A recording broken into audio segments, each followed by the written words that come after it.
ስጋው ደሙን ከጳጳሱ እጅ ላይ ነጥቆ የወሰደው ደፋርና አስቸጋሪ ኤጲስቆጶስ ታሪክ።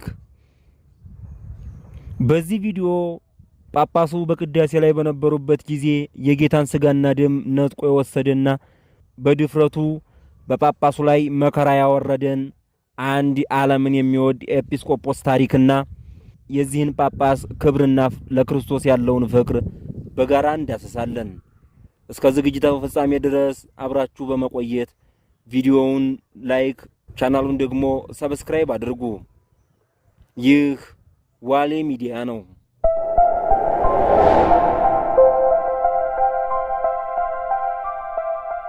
በእስክንድሪያ ከተሾሙ አባቶች ሊቃነ ጳጳሳት 57ኛ የሆነ አባ ሚካኤል የሚባል አንድ ጳጳስ ነበር። ይህ አባት በሹመቱ ወራት ብዙ ሐዘንና መከራ ደረሰበት። ጎህ በሚባል አገር የተሾመ የዚህን ዓለም የኃላፊውን ዓለም ክብር የሚወድ አንድ ክፉ ኤጲስቆጶስ በዚህ በአባ ሚካኤል ላይ መከራን አደረሰበት።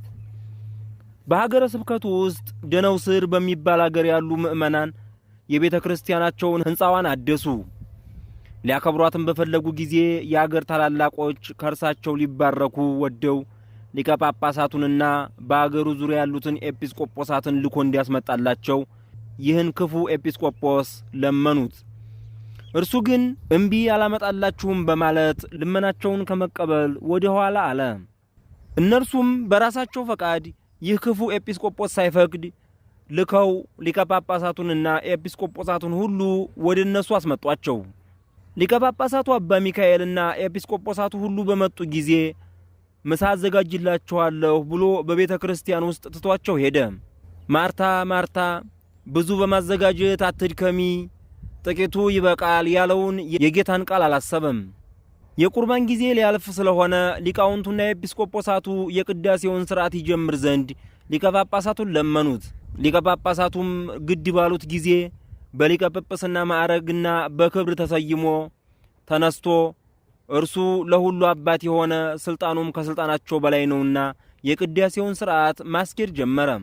ያ ክፉ ኤጲስቆጶስ ይህንን በሰማ ጊዜ በልቡ ሰይጣን አደረበትና ተቆጥቶ መስዋዕቱን ከመቅደስ ገብቶ በጻሕሉ ውስጥ ነጥቆ ወደ ምድር ወረወረው። ሊቀ ጳጳሳቱም ሌላ መስዋዕት አምጡ ብሎ አዘዘና አምጥተውለት ቀድሶ ለሕዝቡ ሥጋውንና ደሙን አቀብሎ አሰናበታቸው። በማግስቱም ይህ አባት አባ ሚካኤል ሕዝቡን ሰበሰበና ከእርሱ ጋር ያሉትን ኤጲስቆጶሳት ካህናቱንና ምእመናንን አንድነት አድርጎ ይህን ክፉ ኤጲስቆጶስ ከሹመቱ ሽሮ ሌላ ኤጲስቆጶስ በሱ ፈንታ ሾመ። ይህም ለአስቆሮቱ ይሁዳ ሁለተኛ የሆነ ሰው የምስርን አገር ወደሚገዛ አህመድ ወልደ በጥሮን ወደ ተባለ ሹም ሄዶ ይህን አባት አባ ሚካኤልን እንዲህ ሲል ነገር ሰራበት። በሊቀ ጳጳሳቱ ዘንድ ብዙ የወርቅና የብር ገንዘብ እንዳለ እንዲሁም አብያተ ክርስቲያናት የወርቅና የብር ንዋየ ቅድሳት የተመሉ እንዲሆኑ ለመኮንኑ ሂዶ ነገረው። መኮንኑም ይህን አባት ወደ እርሱ አስቀርቦ ንዋየ ቅድሳቱን እንዲሰጠው ፈለገ። እርሱም ሥጋዬን እንደፈለክ አድርግ፣ ነፍሴ ግን በእግዚአብሔር እጅ ናት ብሎ ከለከለው። እጆቹንና እግሮቹን አስረው በእስር ቤት ውስጥ እንዲጥሉ ታዘዘ። ከእስር ቤትም ከ1 ዓመት በላይ ኖረ። ከእስር ቤት ውስጥ በኖረበት ዘመን ከለምለም እንጀራና ከጨው ከበሰለ አተር በቀር ሳይበላ ሁልጊዜ ይጾም ነበር። ከዚህ በኋላ አንድ ጸሐፊ ምእመን መጥቶ ለዚህ ለከበረ አባት አባ ሚካኤል ዋስ ሆነው። ለመኮንኑ አባ ሚካኤል 20 ሺህ የወርቅ ዲናር እንዲሰጠው ሆኖ ከወህኒ ቤት ወጥቶ ወደ ቤቱ ሄደ። ጥቂት ቀንም ከተቀመጠ በኋላ ታላላቆች ምእመናንና የአስቄጥስ ገዳም መነኮሳት 10 ሺህ የወርቅ ዲናር ሰበሰቡ። ደግሞ የእስክንድርያ አገር ሰዎች ከምድራቸው አንዱን ለ10 ሺህ ዲናር ሸጡ። 20 ሺህ እስኪሞላ ዲናሩን ሁሉ ሰበሰቡ። ሊቀ ጳጳሳቱም ለመኮንኑ ይህን 20 ሺህ የወርቅ ዲናር ሰጠው። መኮንኑም 10 ሺህ የወርቅ ዲናር እንደ ግብር ሆኖ በየዓመቱ እንዲከፈል ጽፎ አስፈረመው። ጊዜውም ሲቀርብ ይህ አባት አባ ሚካኤል ከምእመናን ሊለምን ተነስቶ ወጣ። በልበይስ ወደ ተባለው አገር ደርሶ አንዲት ቀን ዋለ። ወደ እርሱም አንድ ምስኪን ድሃ መነኩሴ ገባና ከሊቀ ጳጳሳቱ ቡራኬ ተቀብሎ ተመልሶ በበር አጠገብ ከረዱ ጎን ቆሞ አትዘን፣ በልብህም አትተክዝ፣ ከዛሬይቱ ዕለት እስከ 40 ቀኖች ትድናለህ፣ በላይህ ያለውን የዕዳ ደብዳቤ ትቀበላለህና ለመኮንኑም ምንም አትሰጠውም ብለህ ለሊቀ ጳጳሳቱ ንገረው አለው። ያሬድም እንደተባለው ለሊቀ ጳጳሳቱ ሂዶ መነኩሴው የነገረውን ሁሉ ተናገረ። በዚህ ጊዜ መነኩሴውን ቢፈልጉት ግን ሊያገኙት አልቻሉም።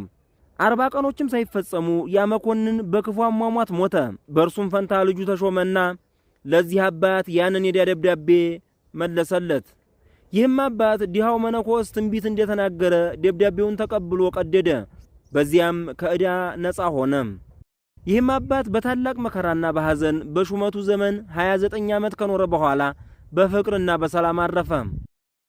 ውድ የቻናላችን ቤተሰቦች ሰው ምንም እንኳን የራቀ ቢጓዝም በሰው ላይ ክፉ ነገር ለመስራትና ክፉ ነገር ለማድረግ ቢራመድም ነገር ግን ከእግዚአብሔር መቅደም እንደማይችልና እግዚአብሔር በቸርነቱና በፈቃዱ ቀድሞ ደርሶ የሰዎችን የክፉ ሰሪዎችን ክፉ ሥራ እንደሚያከሽፍና ክፉ ሰሪዎች አፍረው እንደሚመለሱ በዚህ ታሪክ አይተናል።